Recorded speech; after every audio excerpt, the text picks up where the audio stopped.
هله راځي کښې شور شروع کوي سترګې مو تورې پرانجو کوي چانټې مو پورته تر اوږو کوي تک سپین سرویز بوټان پخو کوي د غرو مزل دی تر اټکه پورې ځونه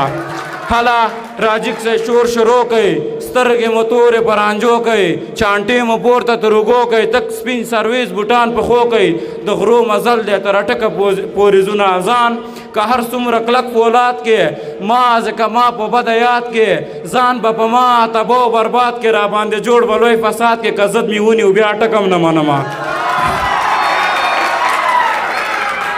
بس مخخه به همدې دوه بیتونه وکړم چې راولوي ګوړنګ شو څه به م حال وي چې نشه لکه د بنګ شو څه به م حال وي او تاسو ښکلي که بدرنګ شئ ګزاره کړئ موږ بدرنګه که بدرنګ شو څه به م حال وي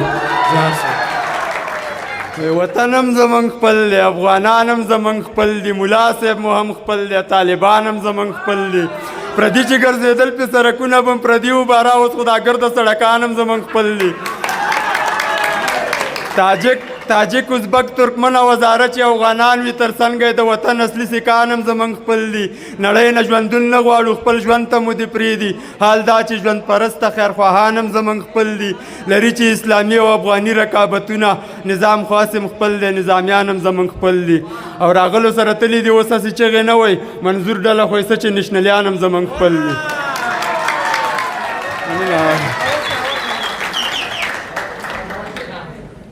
یو غزل باندې درنه اجازه اخلم چې د ملګرو غوښتنه ده وایي چاله شونډې ورکوي چې ځلوبۍ دي چاله شونډې ورکوي چې ځلوبۍ دي او چاله وایي چې اوف لرې شه ګرمي ده د دې چم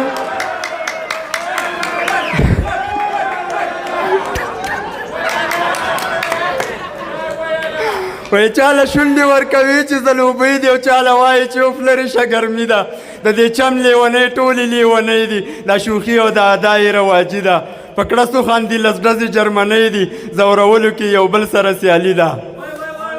او برند باڼه غشي تېره سترګې لیندۍ دي زخمي زړه سره یې پخوا نه دښمني ده څه ګیلې مې ترې همغه پخوانۍ دي او څه مې اوس ورته اوزاده لیوني ده پېښوري نن چې چا سره روپۍ دي د هماغو پکې جوړه زندګي ده غوږ نیوم ډېره مننه کوم